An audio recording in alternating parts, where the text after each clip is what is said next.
to Gaza? I've been to Gaza 5 times. I've been a lot to the West Bank, and I've lived Really? off and on in Haifa for 9 months because my daughter was killed in Gaza in 2003. She was protecting the home of a Palestinian family from destruction by a U.S.-made Caterpillar D9 bulldozer that was used by the Israeli military to destroy homes in Gaza. And this is along the border with Egypt, not Israel, but Egypt, destroying the homes for just to push them back from the border. So you're from Olympia, Washington. I am from Olympia, Washington, and Rachel was from Olympia, Washington. So we're friends with the family that was behind the wall Rachel stood in front of.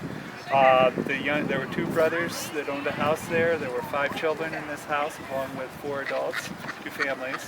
The younger brother that was there is now working for the UN. He's in charge of one of the schools that has, I think now over 2,000 people have come into the school looking for shelter, either because their homes are too dangerous to live in or they've already been destroyed.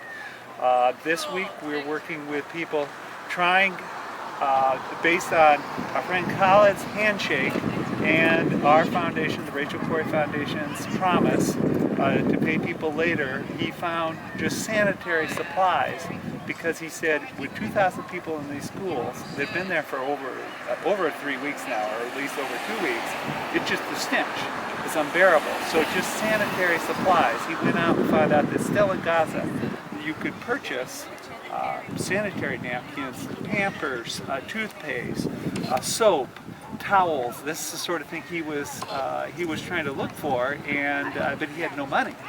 So we said, our paper will guarantee up to, I think it was like $12,000 if you can get somebody to deliver this stuff immediately, and then when the hostilities calm down, we get some banking facilities going. We'll pay for these later. So we're dealing with somebody there. It's a friend of ours. His home was destroyed back in 2004 finally, even though Rachel was trying to protect it. After that, after the Israeli military destroyed his home, he and his wife and a baby were allowed for a day to come to Tel Aviv to apply to the U.S. for a visa to come visit the United States. So the Israeli government had nothing against this family. They would let him walk freely in Tel Aviv. He came to the U.S. Because he got a visa, which is not given easily to a 34-year-old Palestinian male, but he and his wife and a baby came to Washington State, where we are now, visited Seattle, Olympia, Tacoma, in 2000, let's see, that was 2005, I believe, that they finally got here. Israel had nothing against this family. The United States has nothing against this family, yet their home was destroyed. We're still, like I say, in contact with this family. I've been to Gaza now 5 times. The last time was in November 2012, and the night before we were due to leave, the bombs started dropping by Israel. We're talking big bombs. I'm out of Vietnam era soldier. I know what bombs look like. I've been close enough to that. I also know what rockets do. I'm close enough so I look at my legs to the scars from rockets. I know what it's like to live under rockets. I'm not denying that, but U.S. funds. These are U.S. bombs. You go into Gaza, the children can show you made on the U.S.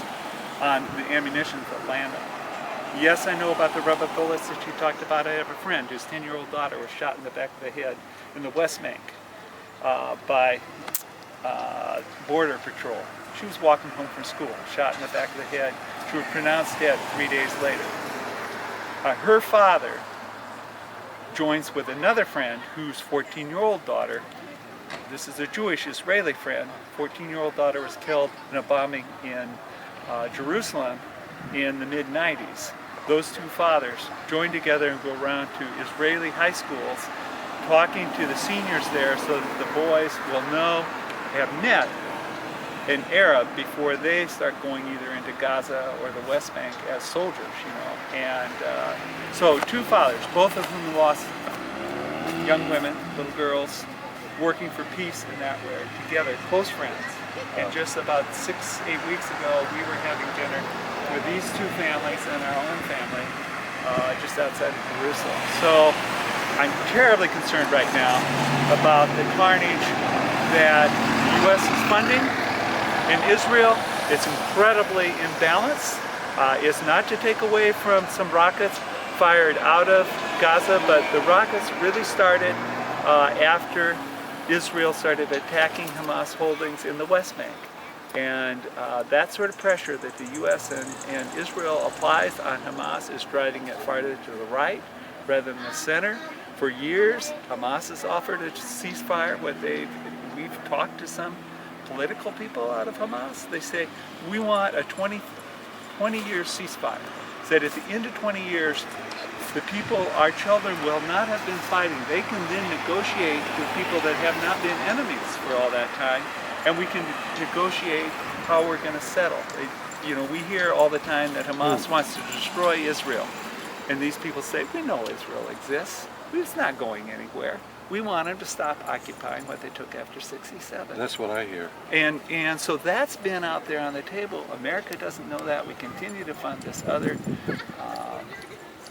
narrative, and it's hard to believe on a day like we're enjoying here today in Washington State that the bombs are falling still in Gaza.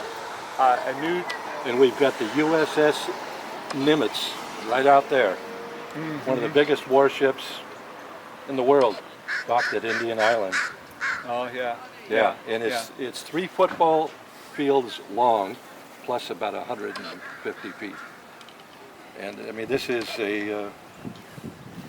imagine the wars that's been in, and our complicity.